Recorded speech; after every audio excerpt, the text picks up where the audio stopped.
국내 자영업자들의 은행권 빚이 450조 원을 초과하면서 역대 최대치 기록을 경신하고 있습니다. 자영업자들의 대출 상황이 회복할 수 없는 상황으로 내몰리면서 은행권과 국내 경제 전반에 불확실성과 리스크가 커지고 있습니다.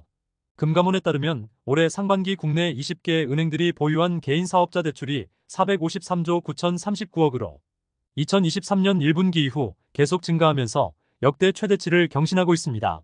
자영업자들의 대출 증가 추세는 코로나 등 팬데믹 여파로 폭발적으로 증가했고 해당 기간 4년 동안 증가한 금액만 100조 원을 초과하고 있습니다. 자영업자들 대부분이 계속해서 대출받고 빚으로 버티는 상황입니다. 은행별로는 국민은행의 개인 사업자 대출이 90조 3,446억으로 최대치로 나타났고 신한은행 68조와 IBK 기업은행 67조 원 순으로 집계됐습니다. 하나은행의 개인 사업자 대출도 60조 원을 넘어서고 있습니다. 더 큰 문제는 대출 규모와 함께 연체율이 너무나 빠른 속도로 증가하고 있습니다. 은행권의 개인 사업자 대출 연체 금액이 2조 6천억을 넘어섰고 2023년부터 무려 165%나 폭발적으로 늘고 있습니다.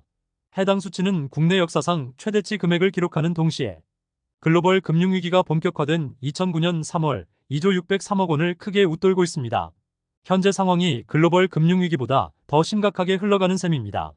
경기 침체와 함께 자영업자들을 더 힘들게 하는 건 고금리 충격입니다. 한국은행이 2022년 4월부터 작년 1월까지 7차례 연속 기준금리를 인상했고 장기간 고금리가 이어지면서 차주들의 연체율이 급증했습니다. 시장에서는 자영업자들의 향후 상황에 대해서도 비관론이 확산되고 있습니다. 역대급으로 증가한 대출 규모가 자영업 시장에서 구조적으로 자리를 잡았고 기존으로 돌아가는데도 한계가 있을 수밖에 없다는 분석입니다. 금융권 관계자는 현재 자영업자들의 여신 규모를 일시적인 현상으로 바라볼 수 없다며 이에 대한 리스크 관리도 정상화 관점에서 벗어난 현실을 기준으로 다시 짜야 한다고 밝혔습니다. 지방은행들도 대출금 연체가 계속 쌓이면서 살얼음판을 걷고 있습니다. BNK 부산과 BNK 경남, 전북과 광주은행의 상반기 대출연체 잔액이 8,775억으로 지난해 동기 대비 30% 이상 급증하고 있습니다. 부동산 PF 리스크가 커지는 상황에서 지방 경기 상황이 악화되면서 은행권의 대출금 연체 관리가 최대 이슈로 부각되고 있습니다. 부동산 시장 침체 여파로 서울에서도 미분양 사업장이 쏟아지고 있습니다. 서울 강동구와 동대문구에 여러 현장이 집중되어 있고 도봉구와 마포구 등에서도 미분양 리스크가 커지고 있습니다. 최근 강북구에 위치한 칸타빌 수유 팰리스 미분양 현장에서 전용 19타입 자녀 세대를 1억 후반까지 가격을 내린 할인 분양을 진행 중입니다. 최초 분양가는 2억 원대로 나온 물량으로 판촉을 위한 할인이 적용되고 있습니다. 분양업계 관계자는 원룸 형태로 나온 집이지만 서울에서 1억 원대 신축은 찾기가 어렵다며 계약금 10%와 잔금 90% 조건의 선착순 물량이라고 전했습니다. 당초 사업지는 지난 2022년 분양 당시 시세보다 30% 이상 비싼 분양가로 논란이 확산됐고 전체 216세대 중에서 90% 이상 미분양을 기록한 바 있습니다. 또 전용 78타입도 분양 가격을 4억 원 가까이 내리는 등 할인 분양에 나서고 있지만 여전히 팔지 못하고 남은 미분양이 있다는 소식입니다. 서울 강동구에서는 천호역 마에스트로와 길동 경지아리움, SI 팰리스 강동센텀과 다성이즈빌, 미사 아름채 아파트와 천호아스하임 등이 미분양 세대가 남았습니다. 동대문구에서도 이문 아이파크 자이와 힐스테이트 청량리 메트로블, 도봉구 창동 다우아트리체와 마포구 빌리브 디에이블, 강서구 우장산 동문디 이스트와 양천구 어반클라세 목동, 광진구 광진파크 하우스와 구로구 남구로역 동일센타시아, 금천구 신독산 솔리힐 뉴포레 등도 미분양 세대가 남은 것으로 전해지고 있습니다. 최근 인터넷은행에서 대출받은 20대 고객들의 연체율이 급등하고 있습니다. 상대적으로 청년층 등이 비대면으로 간편하게 대출을 신청할 수 있지만 경기 침체 상황에서 대출을 갚지 못한 20대 청년층의 신용관리에 빨간불이 켜졌습니다. 국회 정무위에서 공개된 금감원 자료 등에 따르면 올해 8월 말 기준 K뱅크에서 신용대출을 받은 20대 이하 차주의 연체율이 4.05%로 최근 3년 기준 매년 계속해서 상승하고 있습니다. 30대부터 50대까지 연체율이 1%대를 유지한 것과 비교하면 20대의 연체율 상황이 심각합니다. 이 같은 추세는 다른 인터넷 은행에서도 비슷하게 나타나고 있습니다. 카카오뱅크의 8월 기준 20대 이하 신용대출 연체율이 2.09%로 전체 연령대의 평균 연체율 1.03% 대비 2배 이상 높게 집계됐습니다. 마찬가지로 카카오뱅크도 20대의 연체율이 매년 상승 추세를 이어가고 있습니다. 또 토스뱅크에서도 20대 이하 연체율이 1.75%로 오르고 있습니다. 시장에서는 20대의 연체율이 특히 높게 나온 건 가상화폐 영향이라는 분석입니다. 금융권 관계자는 20대 가상화폐 투자자들이 대출을 활용하고 있고 대출금 상환이나 유지 능력이 사라지면서 연체로 이어졌을 수 있다고 전했습니다. 금융권에선 20대의 연체율이 급등하면서 인터넷은행의 대출 관리를 우려하고 있습니다.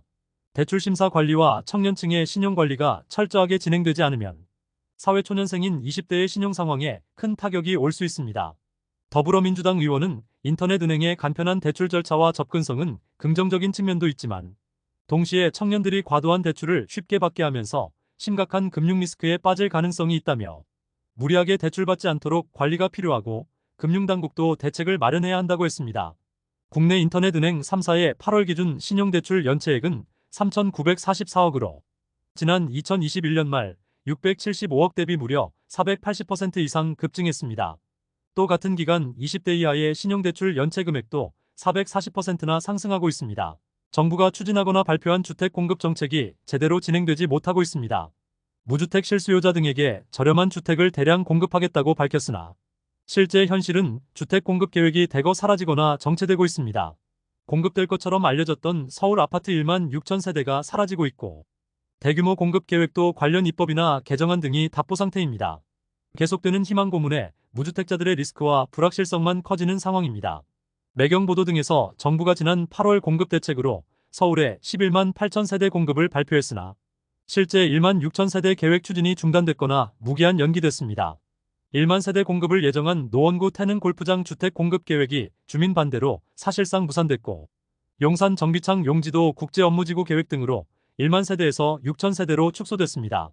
3천 세대씩 공급을 예고한 용산 캠프킴과 마포 서부면허 시험장 용지에서도 최근까지도 공급 계획을 마련하지 못하고 있습니다.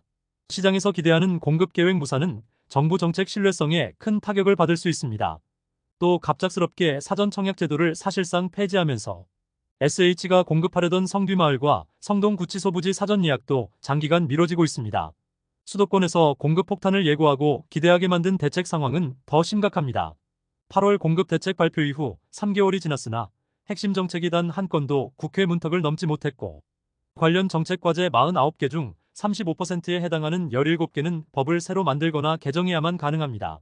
국회 국토교통위원회 등의 회의 안건으로조차 모조른 법안이 상당하며 법안만 발의되고 국회에서 진행되지 않는 사례도 속출하고 있습니다.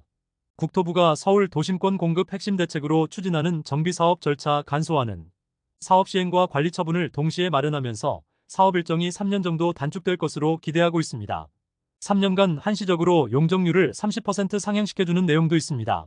그러나 법안이 국토위 소위원회에서도 논의조차 안 되는 상황입니다. 재건축 초과이익 환수법도 지지부진합니다. 다수당인 야당이 작년에 제초안법을 한 차례 완화한 데다 법령 개정 이후 1년도 되지 않아 폐지에 나서는 건 과도하다는 입장입니다. 또 공공기업 비율 축소나 비아파트 시장 활성화 등 주택 공급을 확대하겠다는 내용들이 전부 쉽게 추진하기가 어려워지고 있습니다. 지금까지 잼스톤TV였습니다. 오늘 영상 도움되셨으면 구독과 좋아요 부탁드립니다. 시청해주셔서 감사합니다.